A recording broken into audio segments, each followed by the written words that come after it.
अध्याय 15 घर जाओ। लिडिया अपने लैपटॉप की स्क्रीन को घूर रही थी। उसका दिल अचानक घबराहट से भर गया।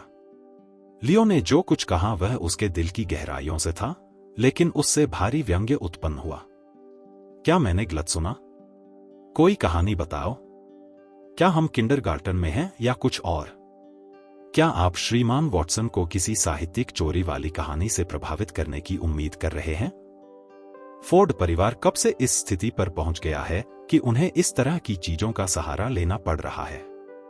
भीड़ में हंसी की लहर दौड़ गई। मार्टिन की आंखों में भी आंसू आ गए और उन्होंने जोर से मेज पर जोर से मारा, अपनी मुट्ठी बांधते हुए। यह इससे अधिक दुखद हास्यपूर्ण नहीं हो सकता। यह पहली बार है जब मैंने किसी को वास्तव में ऐसा करते देखा है। नीलामी के दौरान एक कहानी लिखने का प्रयास करें। वह बेशर्म कमीना। कैरोलीन का चेहरा बैंगनी हो गया, यह सोचकर कि लियो ने अभी अभी फैसला किया है। उनके प्रयासों को पूरी तरह से नकार दिया। रेबेका भी हतप्रभ दिखी, लेकिन बोली अभी भी जारी थी, इसलिए उन्होंने कुछ नहीं कहा। इस पर जेसी भड़क गया। बस करो ये बकवास, तुम पूरा कार्यक्रम बर्बाद कर रहे हो। भीड़ की प्रतिक्रियाएं अलग अलग थीं। कुछ लोग लियो का मजाक उड़ा रहे थे, जबकि कुछ लोग जैसे जेसी और मार्टिन फोर्ड के आसन अपमान पर खुशी मना रहे थे। कुछ लोग ऐसे भी थे जो गुस्से में थे।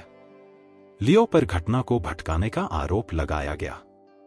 दूसरी ओर लियो शांत और संयमित रहा। उसे पता था कि उसे यह काम पूरा करना है। उसे कहना था। वह जो कहने आया था उसे समझ नहीं आया, क्योंकि वह जानता था कि वह उसे देख रही है। 5 साल पहले जटिल परिस्थितियों के कारण इस आदमी ने किसी को चोट पहुंचाई। एक महिला, एक अच्छी औरत, एक अजनबी। लियो एक पल के लिए रुक गया। औरत को एक दर्दनाक भाग्य का सामना करना पड़ा, क्योंकि उसने जो किया उसने ऐसा किया, और वह आज भी उस अपराध बोध को अपने साथ लेकर चलता है। ओह हां, उसे अपराध बोध महसूस हुआ, इतना कि उसने खुद से वादा किया। उसने कसम खाई कि अगर कभी उसे इस महिला से प्यार हो गया तो वह अपनी पूरी जिंदगी इस महिला को प्यार करेगा। मैं उनसे दोबारा मिलने में कामयाब रहा, लेकिन समस्या यह थी कि वे एक दूसरे को नहीं जानते थे। दुनिया बहुत बड़ी जगह है आखिरकार। अगर ऐसा नहीं होता तो यह मुश्किल होता। एक दूसरे के पास वापस लौटना असंभव था। बेशक वह आदमी यह जानता था, और सालों तक यह बात सच रही। उसके दर्द और पीड़ा का स्रोत रहा है। अपराध बोध उसके दिल में एक बेड़ी बन गया, जो अंततः गहरे और लगातार डर में बदल गया। उसे डर था कि उसे कभी भी उस महिला को यह बताने का मौका नहीं मिलेगा कि वह क्या महसूस कर रहा है। वह अभी भी उसके बारे में कैसा महसूस करता है। उसे इस महिला के लिए डर था, जिसने निस्संदेह उसके कारण बहुत कष्ट झेले थे। लेकिन उस आदमी ने हार नहीं मानी। उसने उस डर को प्रेरणा में बदल दिया, और उस प्रेरणा ने उसे और भी प्रेरित किया। पिछले 5 सालों से वह उससे दूर था, क्योंकि वह खुद से बार बार कहता था कि वह किसी दिन उससे फिर मिलेगा। 5 साल बाद वह वापस लौटा, और किस्मत उसके पक्ष में थी, क्योंकि वह उस व्यक्ति को खोजने में कामयाब रहा। महिला। जब वह आखिरकार उसके सामने आया तो उसे यह जानकर आश्चर्य हुआ कि उसने बच्चे को जन्म दिया था। एक बच्चा, उसका बच्चा। अंत में लियो की आवाज कांपने लगी। उसका शांत चेहरा उसके अपने शब्दों के भार से टूट गया।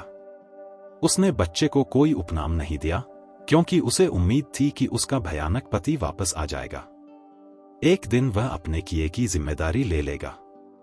वह बच्ची एक फरिश्ता है, और उसे एक वास्तविक सम्मान मिलना चाहिए। उसके जीवन में पिता नॉवलबिन। अब तक उसे यह एहसास नहीं हुआ था कि यह महिला कितनी महान थी। वह कभी भी उसका एहसान नहीं चुका पाएगा। वह उस पर कर्जदार है। अभी मैं उस अयोग्य कमीने की ओर से ईमानदारी से माफी मांगना चाहता हूं। लियो ने कैमरे की ओर मुड़कर कांपती आवाज में कहा, मैं हर बात के लिए बहुत शर्मिंदा हूं। जब वह आगे झुका तो उसके गाल पर धीरे धीरे टपक रहे आंसू पर किसी का ध्यान नहीं गया। कमरे में सन्नाटा छा गया और लोग एक दूसरे को देखने लगे। कैरोलिन ने अपनी आंखें बड़ी कर लीं और बुदबुदाया, मुझे ऐसा क्यों लग रहा है कि वह कोई निजी किस्सा सुना रहा है। रेबेका ने तिरस्कार पूर्वक कहा, यह असंभव है। कोई भी महिला ऐसे पति से बच्चा पैदा करने को तैयार नहीं होगी। मुर्दा। उसके लिए बच्चा उसका देवदूत है, लियो ने आगे कहा। लेकिन पुरुष के लिए महिला और बच्चा दोनों ही उसके हैं। स्वर्गदूतों। वह तुम्हारी रक्षा करेगा, लियो ने कहा। यहां तक कि अपनी जान की कीमत पर भी। अपने कार्यालय के अंदर लिडिया ने अपने लैपटॉप का ढक्कन बंद कर दिया। उसकी भावनाएं उमड़ने लगीं और उसका शरीर कांपने लगा। उसे अपना सिर नीचे करने और अपने बालों को खींचने वाले हाथों से रोने में ज्यादा समय नहीं लगा। वह रो पड़ी। वह हठपूर्वक अपनी सिसकियां रोकने की कोशिश कर रही थी, जबकि वह जानती थी कि उसके प्रयास व्यर्थ थे। कमीने, मुझे यकीन नहीं हो रहा कि तुम ये बातें कह रहे हो। 5 साल पहले जब वे दोनों एक दूसरे से मिले थे तब वह केवल 22 साल की थी। उस समय उसे लियो के साथ अपहरण कर लिया गया था और अंततः उसने अपना कौमार्य लियो के साथ खो दिया था। उसे तब तक पता नहीं चला कि वह गर्भवती है, जब तक यह दर्दनाक घटना समाप्त नहीं हो गई। कोई नहीं जानता था कि उस समय वह कितनी घबरा गई थी। वह गर्भपात कराना चाहती थी, लेकिन ऐसा नहीं कर पाई। अंत में इसे पूरा करने के लिए हृदय में दृढ़ संकल्प है। इसके अलावा उस समय उनकी कंपनी सही रास्ते पर आ रही थी और यह सबसे अंधकारमय और यह उसके जीवन का सबसे अकेला समय था। उसके पास खुद के अलावा भरोसा करने के लिए कोई नहीं था।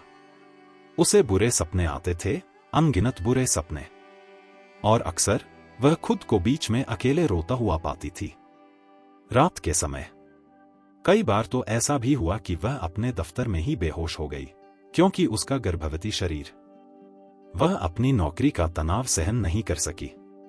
उसकी बेटी उसकी परी थी, उसकी सब कुछ थी।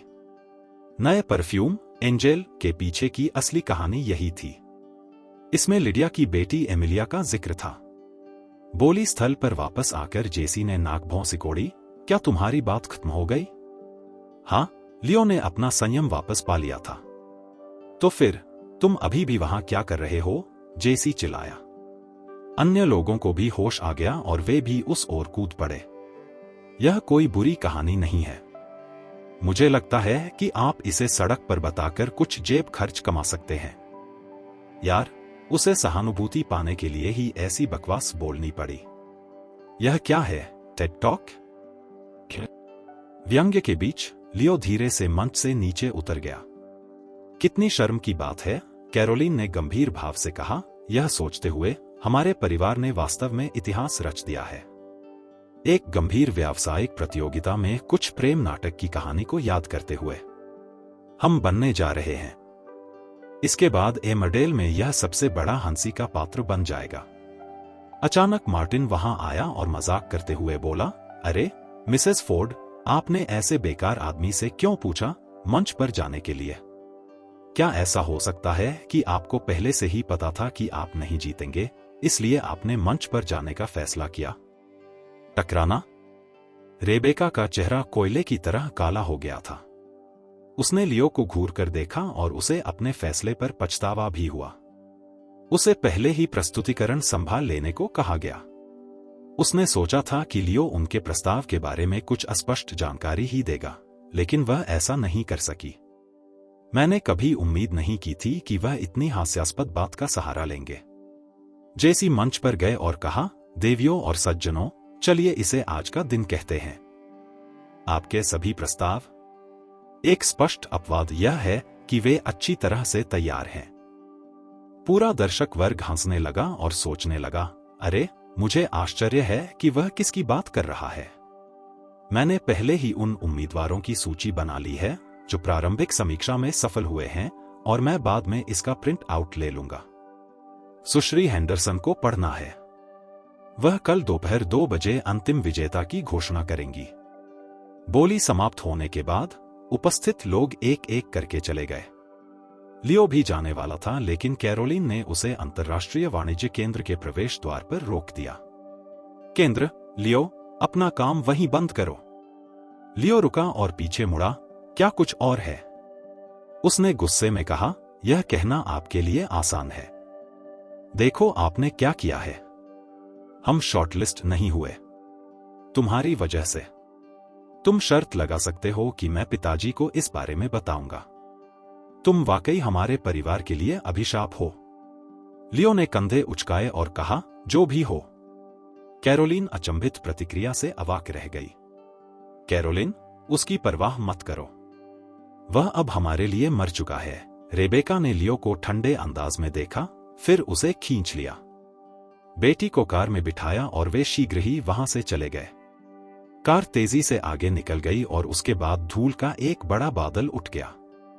लियो ने बचने के लिए कुछ कदम उठाए। कलंकित। जैसे जैसे दिन गहराता गया, हवा और भी ठंडी होती गई। जैसे ही लियो टैक्सी बुलाने वाला था, एक और कार उसके सामने आकर रुकी। खिड़की खुली तो एक सुंदर किंतु ठंडा चेहरा सामने आया। यद्यपि वे पहले भी मिल चुके थे, फिर भी लियो उसकी सुंदरता से मंत्रमुग्ध था। लिडिया, उसने आश्चर्य से पूछा। पापा, एक प्यारी सी बच्ची ने पीछे की सीट पर अपना सिर उठाया और आत्मीयता से लियो को पुकारा। कार में बैठ जाओ, लिडिया ने ठंडे स्वर में कहा। हम कहाँ जा रहे हैं? लियो का दिल ढोल की तरह धड़क रहा था। लिडिया ने अपने लाल होंठ खोले और वह शब्द कहा जिसे सुनने के लिए वह तरस रहा था। घर।